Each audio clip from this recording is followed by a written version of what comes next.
information. So, of course, welcome to this afternoon's session. I'm Greg Browood, currently serve as the Southern Engagement Manager for Young Invincibles.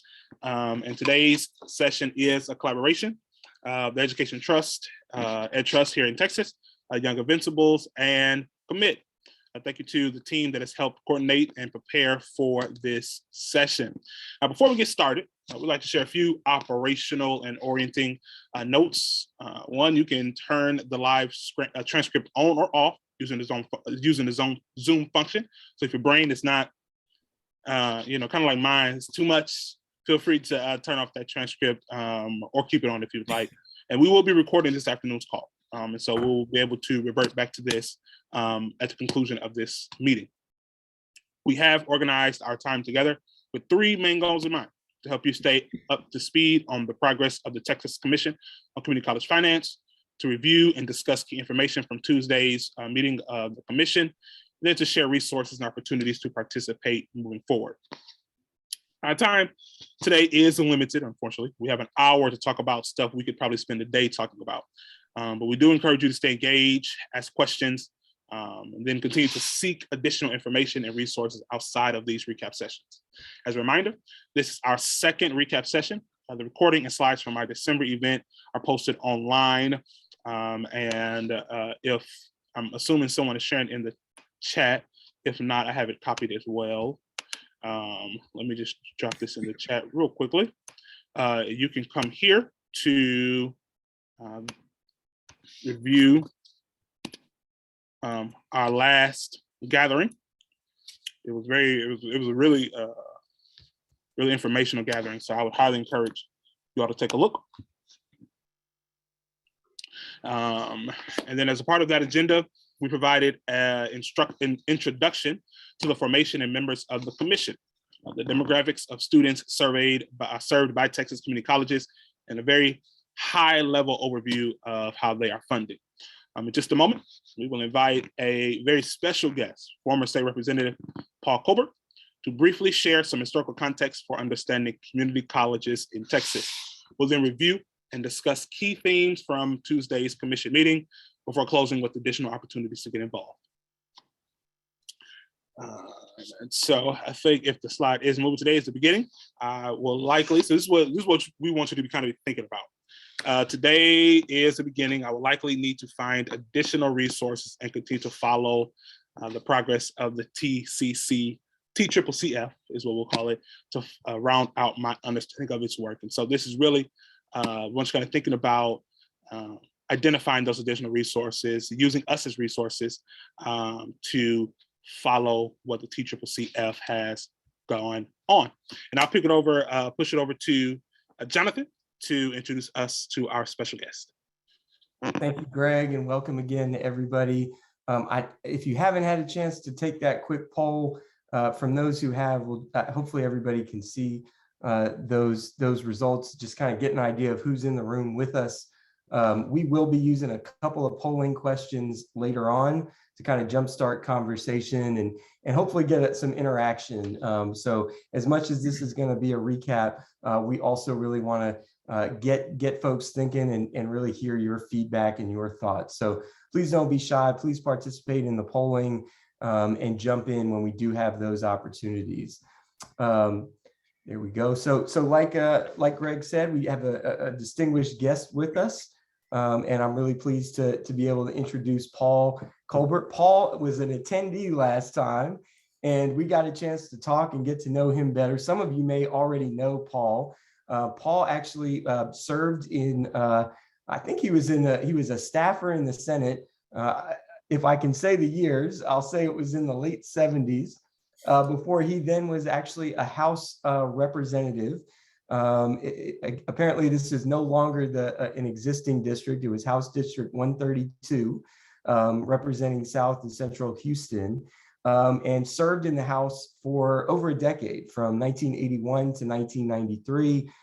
During that time, he served on very key committees, including appropriations, which of course is responsible for the budget of the state, on House Public Education, and was involved in a number of really important school finance pieces of legislation, and in higher education on that committee as well. So very well-rounded when it comes to really education in P12 and higher ed, and wanted to hand it over to him to allow him to give his take and give us some of his historical perspective about the work that the commission is doing. So without further ado, Paul, if you want to come off mute and guide me through your slides, I will do that.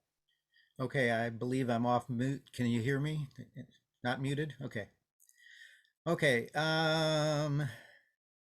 All right. I'm going to try to very quickly touch on things primarily that have not really been covered by the commission to date, or to the extent that they've covered them, I'm going to try to fill in some blanks on things that they haven't talked about. So there's been discussion about the decline in state share, and there has been talk before the commission of what they refer to as the three-legged stool, but that's actually not the history of community college finance in Texas. During the time that I served in the legislature, and for a long time before that, and for a while after I left even, the basic idea was that the state, together with tuition, and the state regulated tuition in those days, was going to cover the entire cost of operation for school districts, and local property taxes were only going to pay for facilities. So that was the idea for a long time. So in 1980, when I first got elected to the legislature, as you can see, the state share was basically the vast amount of funding for community colleges, and about equal amounts was then divided between tuition and property taxes. Even when I left in 1990, after I left shortly after 1990, but at that point in time, we had just gone through a severe recession, and so the state had sort of cut back on its funding a little bit and raised tuition at that point in time. But then a decade later, in 2000, things started to shift, and now, as you can see, by 2020, property taxes pay for over 40% of what happens in community colleges, and tuition also outstrips what is paid for by the state. So Bill Hobby used to joke that we used to have state-supported institutions, and then he said now it's state-assisted institutions, and is heading towards state-located institutions.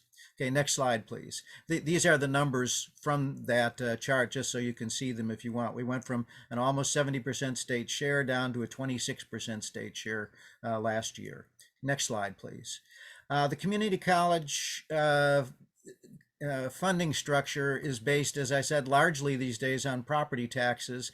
The commission has posted this particular slide that was done by Harrison Keller, the Commissioner of Higher Education.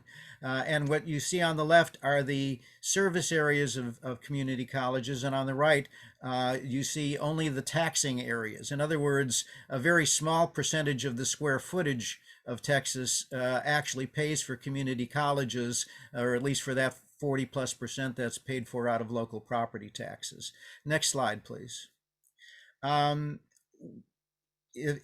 result of that, given the fact that you have a lot of community colleges with very small tax bases paying for very large service areas, is you have a huge variation in tax rates among community colleges. So you'll notice that they range from the lowest rate is 4.8 cents to per $100 of valuation. The highest tax rate is 39.27 cents per $100 of valuation. That's a huge difference in tax rates. All 50 community colleges level some level of, these are taxes for maintenance and operation, which pays for the ongoing operation of the community college. The Commission has talked about the average tax rate being 15.64 cents, but you actually have most of the larger districts have, and they're larger both in terms of the number of students and in terms of the total value of property, they have lower tax rates than that. So if you look at the weighted average, in other words, what would be the average tax rate if all of the M&O taxes were paid for by the taxing base of all of those community colleges, it would actually only be a tax rate of a little under 11 cents, 10.86 cents. Next slide, please. Same thing's true for INS taxes, which are the interest and sinking fund, or the taxes that pay for facilities. 32 of the 50 colleges have INS taxes. The simple average tax rate is 3.69 cents. The weighted average is just over 3 cents. The lowest tax rate is just under 2 cents. The highest tax rate is 8.7 cents. I'm sorry, the median tax rate is 2 cents. The lowest tax rate is literally less than a penny. Okay, next. Okay, if you combine those two, you get the total tax rates that are paid for by community colleges. So again, you have a simple average tax rate of just under 19 cents, weighted average for the state when you figure the fact that more of the students and more of the property is in lower tax districts, is still 14 cents, just under 14 cents. They range from a 5.6 cent tax rate in Blinn up to a 39.27 cent tax rate in South Plains. Next slide. There we go. Okay, so here's what the impact is of not taxing a whole lot of property. And this is what the commission hasn't really looked at yet. The taxed property in the state is just under I'm sorry, that should be, yeah, just under $2 trillion. There's a mistake on that slide. And the untaxed property is just over $1 trillion, okay? Sorry about the mistake on the slide there. What that means is if all property in the state were being taxed, instead of just the 2/3 of the property that is being taxed, you could have a statewide average tax rate of just over 7 cents instead of the nearly 16-cent tax rate we have right now for M&O, and a 2-cent tax rate instead of the nearly 4-cent tax rate we have for INS. In other words, if we were taxing all property in the state for community colleges, just as we tax all property in the state for school districts, the average tax rate could decline from 18 cents down to just over 7 cents. That's a huge difference in taxes.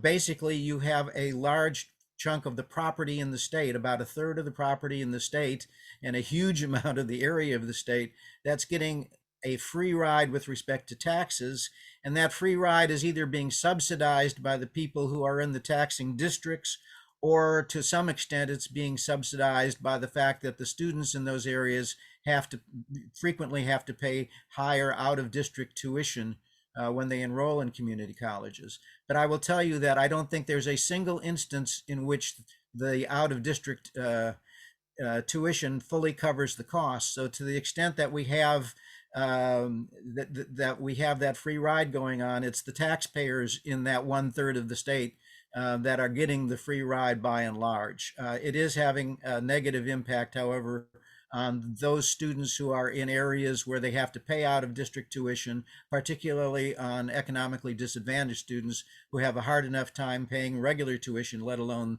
higher out of district tuition. Okay, let's go on to the next slide. Paul, before you jump on, we've got Yeah. one question in the Sure. chat. Do these rate clients assume that the total ad valorem revenues are held level? I'm sorry, could you repeat that again? And Renzo, feel free to come off mute and ask as well. I'm just wondering how you were able to calculate these rate declines. Are you assuming that total ad valorem revenues are held level, and so you're spreading you're spreading the tax burden? Right. Okay. That's what the first one was, and the slide I'm about to go to gives you an alternative version of that. In other words, those previous slides were based on the assumption that we're not raising any new money, we're just more fairly distributing the tax burden. So it's literally just taking the total amount of levy raised either for M&O or INS, or the total levy, and dividing it by the property taxes first of the of just the taxing districts to give you what that average tax rate, the weighted average tax rate would be. And then when you divide it by the total property value of the state, that gives you what it could go down to. Okay, thank you. That makes sense? Okay, so let's go on to the impact of untaxed property. If you didn't hold the levy constant, in other words, if you said, we're going to tax that 1/3 that's untaxed right now and use it to generate more money for community colleges, that would literally generate over $1 billion more for college operations, which is more than 50% higher than the amount that is currently being raised by all of the colleges. In other words, you know, the 40+% that's being of total expenses that's being raised by the community colleges could go up by over half, that you could spend on additional things. And we'll talk about one additional thing that you could do with that in a moment. The same thing would be proportionately would be pretty much true for the facilities taxes. It would raise an additional $308 million for college facilities compared to the $595 million that was raised last year for all of the community colleges. So my time is pretty much up here. I want to hit one last point, though. Commissioner Keller has talked a lot about the differences between the funding formulas for primary and secondary education and for community colleges. And I'm not going to go into that, although I wrote a lot of the initial formula stuff for the primary and secondary education. The big deal, of course, is that we adjust for all sorts of differing student needs in elementary and secondary education, and we don't adjust for those differing needs at all when we come to the financing of community colleges. One area where you can see in particular that has an impact, and something that the Commission hasn't talked about at all, is the degree to which we provide financial aid to those students who have the differing needs, the economically disadvantaged students. And Texas has 3 grant programs. One of them is for private colleges, but for public universities, the Texas grant program is funded at about $433 million per year in this biennium. The comparable grant that provides financial aid to community college students is funded at $44 million per year. So even though there's about the same number of students in any given year in community colleges as there are in universities, we only provide a little over 10% of the funding for financial aid. And that's after the fact that we don't adjust for the community colleges getting different amounts of money based on the differing education needs of those students. So in essence, it's a double whammy. We don't provide the assistance to the colleges that they need to educate the students, and we don't provide the assistance that those students of higher need would require in order to be able to participate in community colleges. And I think that's why that's a major contributor as to why you've seen a drop in community college enrollment to being less now than it is for universities, where traditionally it's been higher. That's about it. Thank you so much, Paul. No wonder you were on appropriations. Appreciate you bringing all of that knowledge and background. I know we could go into more detail. You hit a lot of things for our audience that I think you're going to hear more of as we pivot into this most recent commission meeting. And for that, I'm going to hand it off to Stephanie to get us rolling. Okay, Jonathan, and one thing, I'll stay on for the rest of the call. So if you have you have question and answer at the end, and if you have time for that, and if people have questions with respect to any of it, I'll be around to answer questions. Excellent. Thank you, Paul, and everybody, please, engage in the chat as freely as you'd like. All right, so to get us started, the commission met for the 3rd time this past Tuesday. This time they met virtually rather than in person. And the meeting ran from about 10 in the morning to about 2 in the afternoon. You can watch the full archive video at any point online, but we've done our best here to pick out some of the most important highlights and themes to share with you guys today. So as we watch these highlight segments, like Jonathan said, just to reiterate, please do continue to ask questions, share information in the chat. We'll pause after each of the segments to invite discussion of the key questions that are raised by the content. So to kick us off with highlight number 1, Sarah, will you cue the highlight?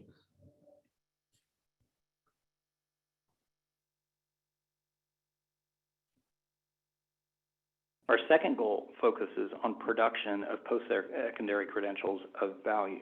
Now, this goal will include two primary indicators, one related to the value of the credentials our institutions award, and the other related to student debt. In the current Texas plan and in state higher education plans across the nation, the emphasis has been on counting credentials, but we don't just want to produce more credentials. We want to make sure that those credentials are of value to individuals and to employers. In this context, we're primarily measuring value in terms of credentials' impact on individuals' wages, net of the typical cost of earning that credential. In other words, is a typical credential holder better off financially? So we think this indicator is a more reliable way to talk about marketable skills, not just because we say so, but because there actually is a market for a credential that's reflected in wages.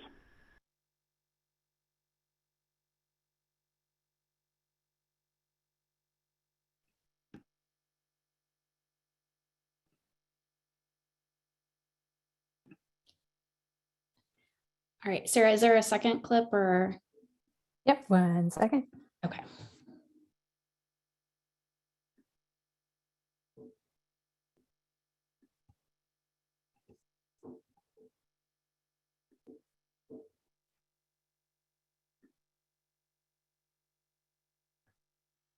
That credential of value means different if it's a workforce certificate or credential or a non-certificate or a CEE versus a transfer degree.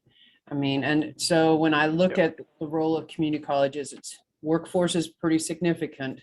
And ultimately workforce, even after they get an associate degree and transfer and get their bachelor's, but about 75% of what community colleges do is that transfer piece of it. And so our students who are getting a associate degree and then transferring to University of Houston to ultimately get their bachelor's, that associate degree, how you measure value may not be those first few years of having an associate degree they have to complete. And then, so how do you really look at that across the spectrum? I hope that's clear. Yeah.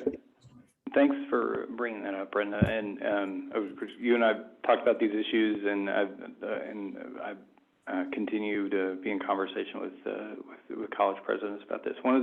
As we dug into these issues, there are a number of different websites and dashboards that are up there.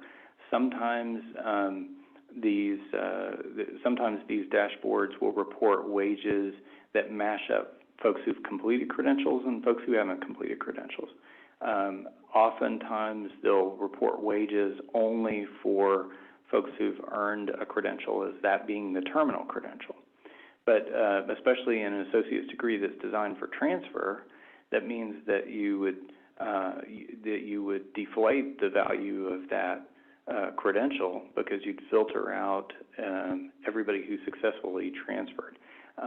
Or an analogy I'll use a lot of times. So my own degrees are in academic philosophy. A lot of folks go into philosophy because they're interested in going to law school or they're interested in going to graduate school. If you only report wages for folks who stop with a bachelor's degree in philosophy, you wouldn't have a complete picture of the value of that credential. All right. Thank you, Sarah. So in those two clips, in the first one, we see Commissioner Keller, just kind of a snippet of his outline of our state's educational attainment goal. And then the second clip, we see Commission Member Brenda Hellier pushing back on and questioning Commissioner Keller to clarify on one of the components of a revised version of our statewide attainment goals. So just a sort of a brief sort of recap of where the statewide attainment goal stands right now. Texas first implemented its educational attainment goal back in 2015. It's commonly referred to as our 60 by 30 goal. And the original aim was to have at least 60% of Texans aged 25 to 34 with a post-secondary certificate or degree by 2030, hence the name 60 by 30. So the state is currently revising its goals. And as I said in the first clip, that was just a snippet of Commissioner Keller outlining the revisions. And there are four main components to those revisions. One is the addition of an attainment goal for adults age 35 to 64, so two separate age brackets of goals. Second is to expand research, innovation, and doctoral degree production. Third is to begin to track disaggregated data by race, ethnicity, gender, and income. And the fourth is the one that Brenda Hellier was asking about. It's the increase of production of what is being called credentials of value, where Texas is defining value as the credentials' impact on wages, plus credentials that yield little to no student debt relative to potential earnings. So the question of a credential's value is a complex one, highlighted in part by Brenda Hellier's question. The Post-Secondary Value Commission, which also presented at the last commission meeting, they put forth their framework, which measures credentials value via various different thresholds. And they caution that not all credentials are created equal. So even the same credential earned by two people at the same institution can nevertheless still result in different wage outcomes. So the question that I want to put out for you guys for discussion, and we'd love to hear your thoughts. Feel free to come off mute or chat in questions and we'll get those asked. Is what needs to be considered when defining the value of a credential, and what differentiates credentials that are high value from those that do not provide a return on investment for credential earners. And to get us started, we've got a second poll question here that asks about what you think is the single most important thing to consider. Obviously, we assume that all of these factors are important to consider, but if you had to pick just the single most important one, which one would you identify as the most important in defining a credential as high value? So we've got a relatively even split among the four options. This feels a little like the dot race right now. All right. Student earnings and debt ratio is kind of edging ahead. Enabling us to identify equity gaps so that we can address those. Wage stuff is still taking the lead. ROI is still taking the lead. All right, so for anyone who has, let's go sort of backwards. The one that has the least number of respondents is alignment between higher education and workforce. If you chose that response, we'd love to hear from you. Feel free to unmute yourself. We'd love to hear why you chose that option as the single most important one. Or Sarah, since you're monitoring the chat, if somebody chatted in a response, feel free to call them out so we can hear from them.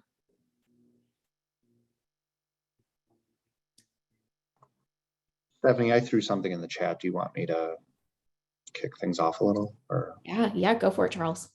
So, hi everybody. I'm Charles Ansell with Complete College America. I just, it's interesting because we just actually had a conversation about this with the data leads at CCA because we had Davis Jenkins and John Fink from the Community College Research Center presenting on findings that they have from a link that I put in the chat. And one of the things that came up, which is, how I responded to this question is just, I think it's about making sure that there's a lot of resources and availability of really strong advising for students to make the right decision about what value is, right? Because you get into these problematic majors and pathways like early childhood education and childcare where there could be a lot of interest in going into that, even though through no fault of post-secondaries, the wages might be a little low.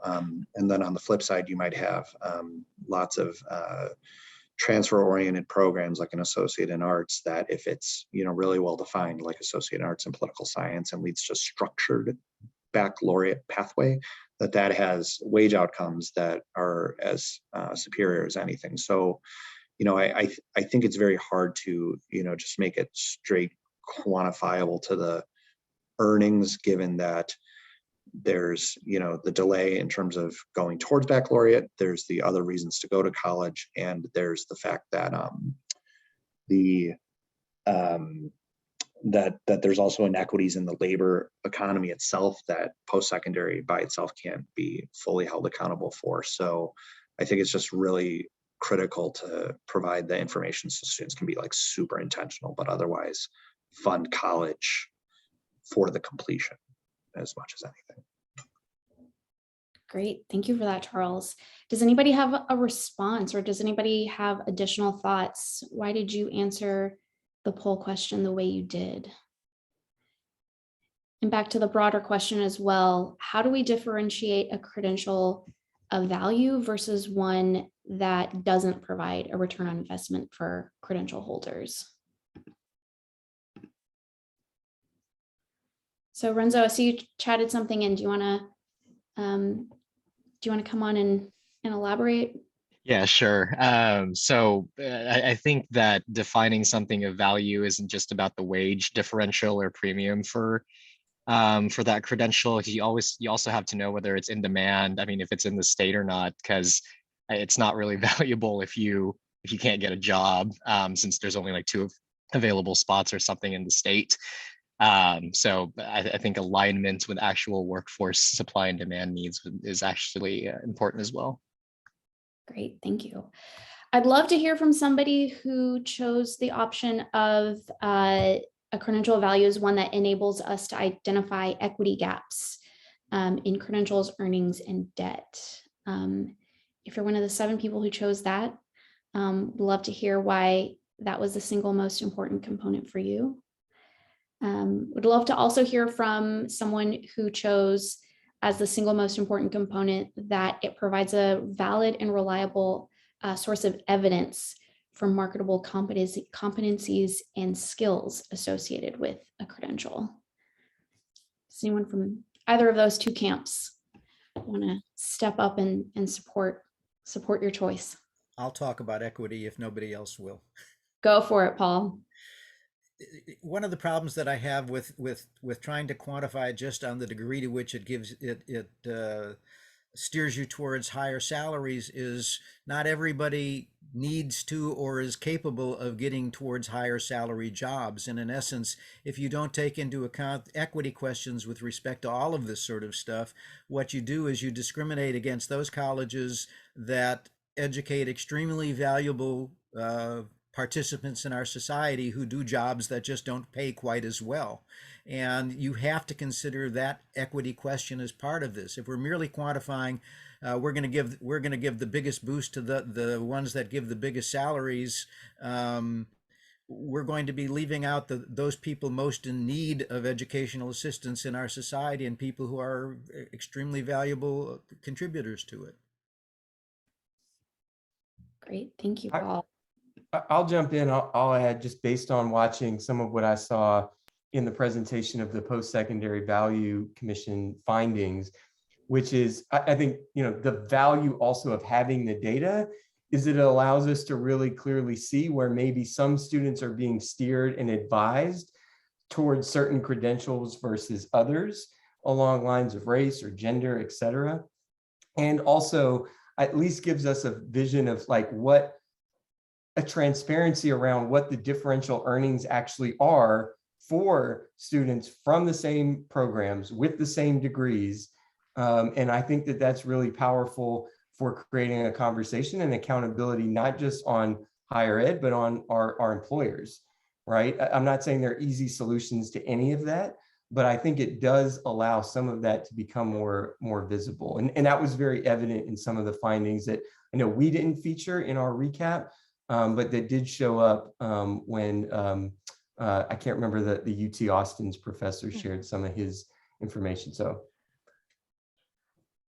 Stephanie, this is Quilon from the Austin Chamber. I just have a quick comment. In the previous few slides, I think you've shown one where you had shown that it was collecting data on race, gender, and income.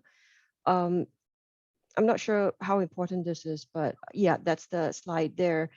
Let's see. It's missing age and location, and I do want to bring that up because community college students are slightly older than some of the other general student population that you might find in other institutions. And the other thing that it's missing is the location of where these credentials of value are being earned because of the situation we're in. A lot of us are remote work right now. I think that plays a whole part because an agile certification may be worth a whole lot more here than it is in other parts of Texas. So I think those two critical parts are kind of missing because age also plays a factor in how much you're going to get paid in the labor market. Mhm. That's an excellent point. So, part of the revised state attainment goal does factor in a difference in age by setting that new attainment goal for adults age 35 to 64. But you're right, in the equity piece of it, age doesn't seem to be factored in, and neither does location, especially when we're talking about community colleges. There's a discussion about urban versus rural, and both locales are very different, serve very different populations. And that certainly does seem to be missing from the data piece that seeks to use data to pursue more equitable outcomes. So excellent observations, Quilon. Jonathan, do we have time for one more commenter, or should we hop to highlight number 2? I'm gonna move us forward just right. because we do have a few other highlights and I'm just checking the clock, but All right. great conversation. And again, I think this is to start the conversation, certainly not to finish it, and to make sure that folks understand kind of what some of these discussions are looking like among the commission members. But we'll come back to you, Stephanie, for our last highlight. I'm going to do a couple here, but to set the frame, the commission meeting on Tuesday really featured some experts who were providing an external or some national context for the state funding model in Texas. And so the first clip that Sarah is going to queue up, and you'll see this slide, is from Martha Snyder from HCM Strategists. As we work with states on the design of funding models, we do so really through a lens of some common principles. The first is really building a funding system that is responsive to changes in the system. So funding is based on enrollments or some proxy for enrollments. It's doing so in a way that helps to shift, that responds to shifts in where those enrollments are happening. Currently, the Texas funding model, includes student credit hour and enrollment-driven measure. But the funding is not based on current year enrollments. There's no settle up or no appropriations that kind of catch up with where funding shifts may have happened in a particular year. The second principle is that the funding system accounts for differing student needs. Again, we've talked about this a little bit. We'll go into a little bit more detail, but really making sure that as is done in K-12 and as we are seeing increasingly in post-secondary, particularly in community colleges, you are reflecting that there's an additional need for student supports for certain students for them to be successful. The Texas funding model, as was referenced in the last meeting, particularly in the student success point component, does not account for these differing student needs or the associated costs to successfully serve them. And then the third primary principle is really a funding system that aligns with the state's current needs for a more educated and trained workforce. This really is reflected in many ways in that outcomes portion of funding models and having a priority for specific in-demand degrees or certificates. Data can certainly be a limiting factor for more direct workforce metrics, but as data systems have been enhanced and the data that states have access to, we've seen more refined approaches to incorporating and more directly aligning with workforce outcomes. Again, just to put it in the context of Texas's current model, the student success points, as it has been noted, are included, but account for a relatively small proportion or small percentage of overall funding and are not necessarily reflective of specific workforce needs, particularly in demand fields, or has been discussed throughout the morning today, those credentials of value. And just one important piece here, it's certainly relatively easy, I should say, to build a funding system that considers these three aspects. But what is really more difficult is a financing system that articulates the state role or the commitment, some share that it will commit to over time in financing post-secondary educational opportunities.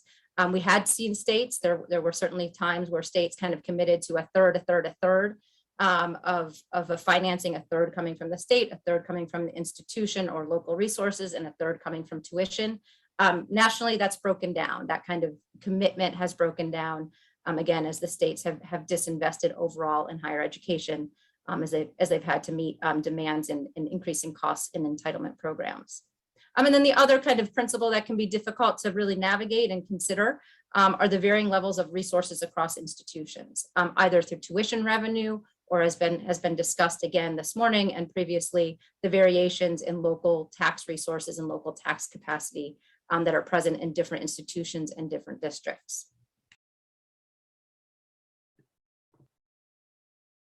Great, thanks, Sarah. And of course, Paul talked at length about that last point that Martha was just describing.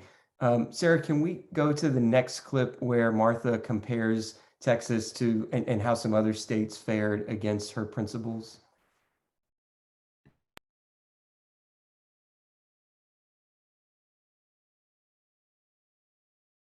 But you see here, Oregon, California, and Tennessee, just a quick summative assessment of where they fall within the principles that have been elevated.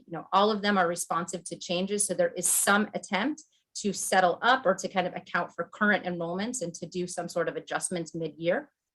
They account, two of them, California and Tennessee, in varying ways, account for differing student needs. California and Tennessee have that outcomes-based component or student success component that is intended to align to a more educated and trained workforce. And then Oregon, really the reason I pulled Oregon in was because of the fact that it is one of the only states that factors in local funding. Importantly, none of these states, as has been referenced, none of these states really articulate the state role or are guaranteed a specific level of state investment.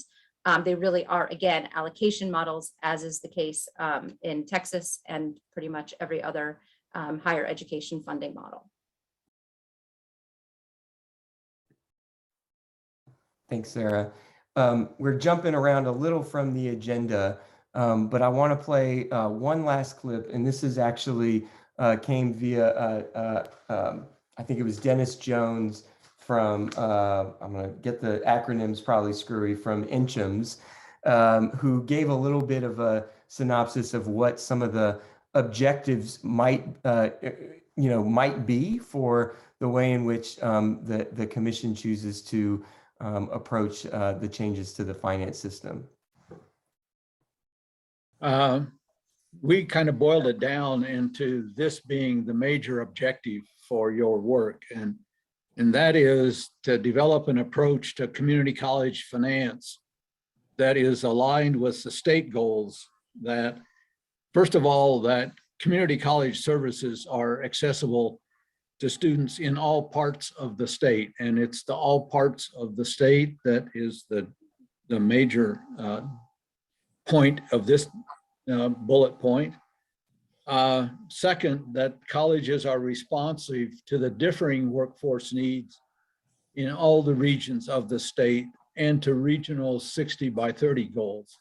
And you're going to hear us talk a lot about regions or areas of the state smaller than the state, because there's just great variation in Texas, one part of the state to the other. And so a common cut at high priority workforce needs may work really well in Houston, but not so much in El Paso.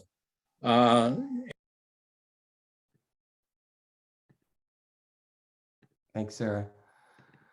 So I think, the reason why we wanted to share those clips is because they really put the question, I think, to the members of the commission, which is, what are the principles or the objectives that you want to be thinking about prioritizing, right? Is it about, well, actually just put the poll up. So we wanted to ask you this question and then similarly open up for some discussion. So hopefully you can see this. If you are a commission member, and again, I'd love to have rank ordered these, but polling means we got to pick one. Which objective or principle would you prioritize? It would be your number one thing when recommending changes to the state's finance system. Is it that responsiveness, right? That kind of that base contact hour funding responds to changes in enrollment, or even responds to outcomes, right? We've talked about how even with the success points, they really are an allocation and not a funding vehicle. They kind of stay flat. Would it be equity, right? Accounting in some way, whether through that base enrollment or through success points, but somehow accounting for different student needs? Would it be that alignment to state or regional workforce needs, possibly through the success points or other mechanisms? And then lastly, and again, I go back to kind of maybe part of what Paul was framing up, and what Oregon was spotlighted as doing, which is really prioritizing, kind of the local funding mix, and how that has these differential impacts, and really creates these different systems and different experiences across the state. So take another, I know it's tough. We've got answers coming in. Let's give you about another 10, 15 seconds if you haven't weighed in. And then just like we did before, we'll ask folks, one or two, because we do want to be respectful of time, to share why you answered the way you did in terms of the priority. So I'm going to go ahead and close it. 3, 2, 1. Pick one if you haven't. All right. So here are our results. Wow, 2/3 of those who responded said that equitably accounting for differing student needs should be the #1 priority. Anybody want to come off mute and just explain why you felt that, that rose to the top for you, and briefly?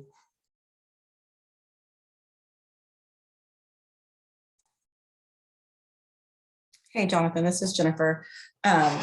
Happy to add kind of short statement, but I think really important, right? That, we're hearing from a lot of our community colleges, the cost for a lot of those wraparound support services that students need in order to be successful and complete, whether they're earning that credential or completing and then transferring into a 4-year university. And so in my mind, if we don't provide those wraparound services and our community colleges don't have the funding to support those, then we're going to see fewer students enroll and complete. And then whether they got a high valued credential is moot point. So that's why I chose that one. Very compelling, very succinct. Anybody want to do the same and defend your response if you think there's another really important consideration or objective with the commission to prioritize?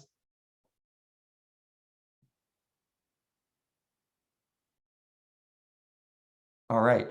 Well, I'm going to take that silence to move us forward. And if you did say aligned to regional or state workforce needs, I think you're going to like the last highlight that we pulled out. So let me stop sharing the poll, and I'm sure Sarah has us queued up for this last highlight.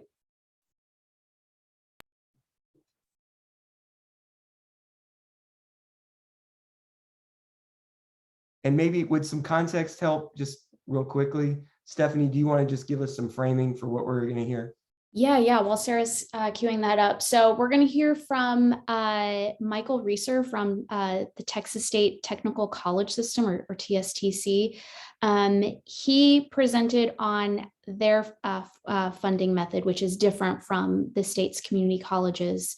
So TSTC is funded on a performance-based funding model, or an outcomes-based funding model known as the returned value formula, which provides funding based solely on their students' earnings and job placements. So basically, they take a look at their graduates 5 years after completion, and the difference between the income that they earn and the minimum wage is considered the value added by their education. And then the state funds TSTC accordingly. So they have seen positive results since implementing this performance-based funding method. They have their graduate count has increased by 71%. Their graduate salaries have increased by 143% since 2009, all while maintaining a pretty steady total enrollment at around 10,000 students. So Sarah, you can go ahead and play it for us. With the change to the return value, abandoned was the variable that measures how much academic activity or educational activity we do. And in its place was one metric only, and that is the employment outcomes of the people that left TSTC and went to work in Texas. In particular, what is measured is, did they go to work in Texas and how much did they earn for the first 5 years of employment? That aggregate value is compared to minimum wage, and the amount that the value exceeds a minimum wage benchmark is the return value. Then the second variable is a commission rate that's applied to that aggregate value, and the result is the funding formula indication. An easy way to think of it is, it's like a placement fee. The greater the earnings of a TSTC student for the first 5 years after graduation, the greater the value of that person's employment outcome, and therefore the more earnings that TSTC gets in a funding formula. All right. And we were supposed to show a second clip, but Sarah, I'm just going to go ahead and basically summarize what that second clip would be. I think it'd be more efficient to do that given that we're coming up against time pretty quickly here. So Michael, in his opening remarks, stressed that TSTC's funding method is possible only because of their singular mission. So their singular mission is defined by a single workforce goal. TSTC is what Mr. Reeser called a workforce college. So they have a simple mission, basically to put a skilled workforce to work. And so they can have a much simpler funding method. By contrast, the community colleges have a diversity of missions that TSTC simply doesn't have. Some of these include providing dual credit and early college offerings in K-12. It also includes providing early higher education prior to a student's transferring to a four-year institution. So compared to TSTC, community colleges have a much more multifaceted mission. That said, I want to throw out to the group, are there any lessons learned that could potentially be applied to the state's funding of community colleges? And in what ways could the state enhance community colleges' performance-based funding to positively impact outcomes? So feel free to come off mute or throw a comment in the chat box.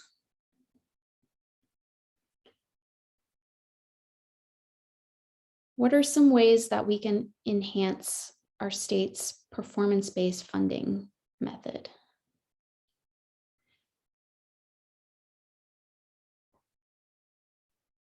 Well, I'll just say something that I don't think we touched on with that background, which is that the state actually does commit to fund the outcomes as they improve, right? I think I got that right. So it isn't necessarily, and please correct me others on the call, but it isn't necessarily like capped as an appropriation tool the same way that it is in our community colleges. In other words, if they get that wage premium, that shows up in the bottom line of TSTC. And in the current community college success points formula, it doesn't, right? It's just used to divide the same pie up as it's appropriated. So that to me stands out as a fundamental difference in terms of driving the kind of change that Michael Reeser talked about in the culture and operations of their singularly focused mission. Yeah, thank you, Jonathan. I think that's right. And that gets to part of what Jo May was saying at the last meeting about dividing up that pie and how community colleges can even improve their performance over the previous biennium, but it's relative to the other community colleges. And so you can improve your outcomes, but still get a smaller piece of the pie if you don't improve if you don't improve more than the other community colleges, if everyone else improves at the same rate or better. So that is a a fundamental difference.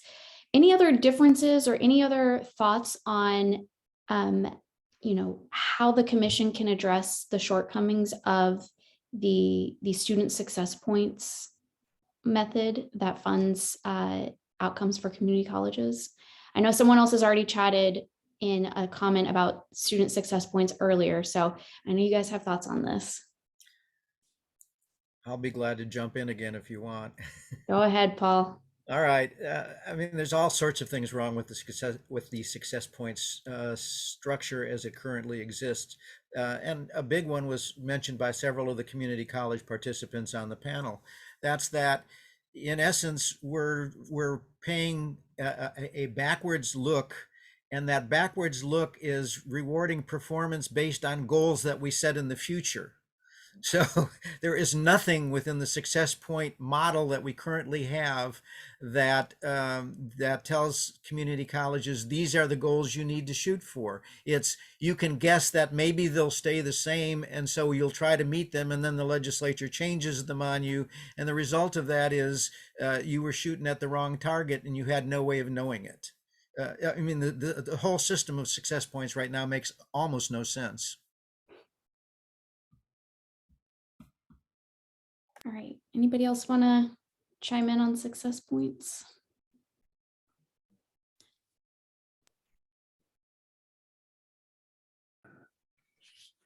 Oh, there he is. Go ahead, Jacob.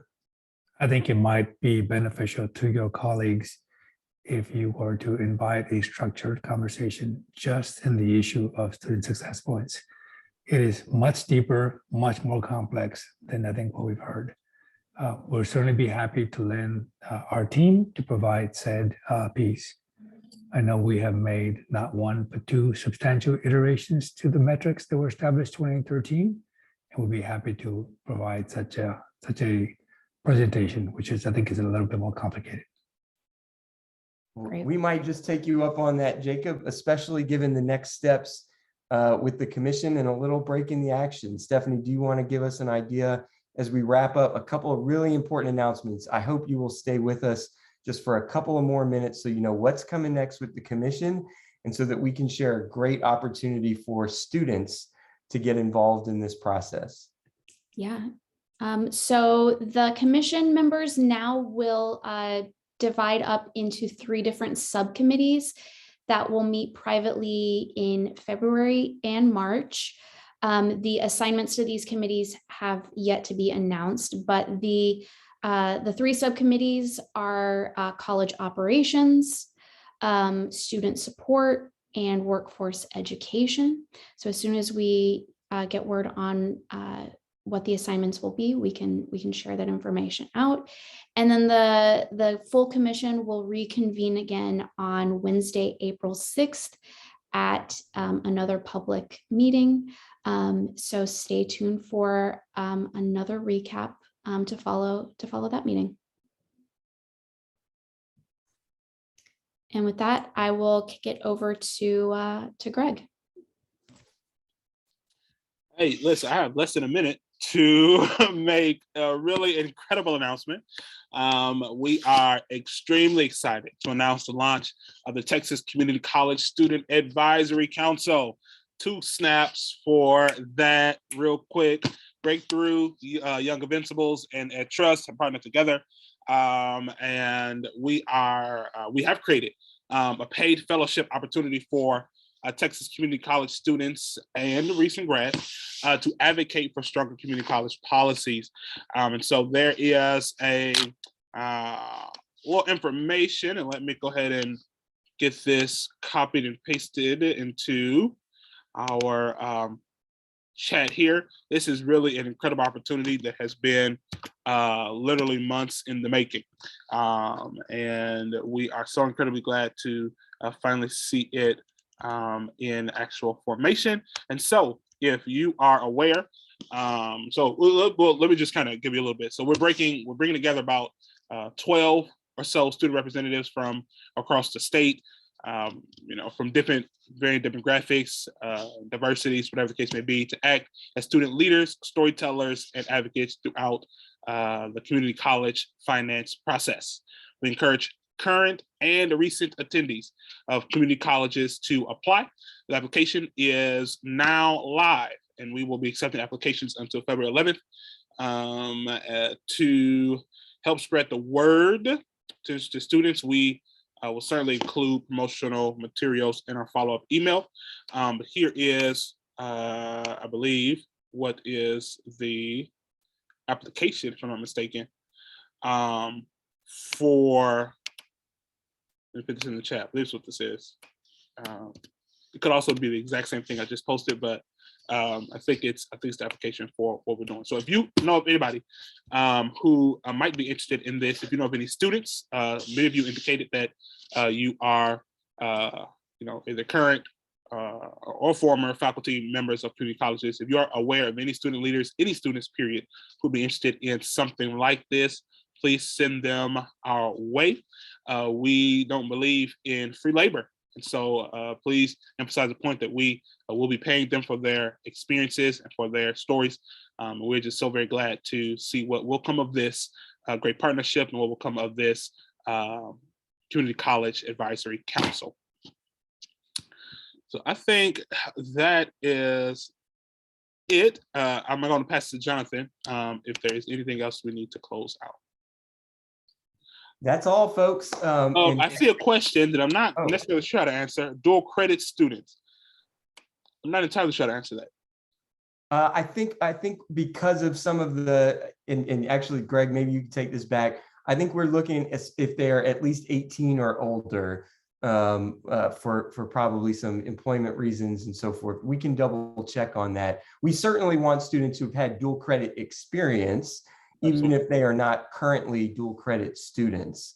But that's a great question. And I see Jennifer, yes, we will circulate all of the promotional materials, the image, et cetera. I tried to drop it in the little file share on Zoom, and it said I couldn't share it for whatever reason. I'll try again. But I know that it is Friday afternoon. It is after 4 now. Thank you all so much for joining us once again. We will be in touch. Expect that follow-up with all the slides, the recording, promotional stuff for the Student Advisory Council, probably first thing or early next week. And you can always reach us offline. And we before we part, those of us who want to offer can certainly put our emails in the chat. Happy to follow up, and really glad, like Paul came to us as a follow-up, and look what we were able to bring him into the conversation. So welcome others to engage offline and continue the work in between, especially over the next couple of months while we don't have public commission activity, to really be working together, sharing information, and getting ready for what comes next. So with that, everybody's dismissed. Of course, as always, we'll stop recording. But if you do want to hang out, ask a question you didn't get a chance to ask, I, for one, am happy to stick around a little bit longer. But with that, thanks again. Have a great weekend, everybody. Bye-bye.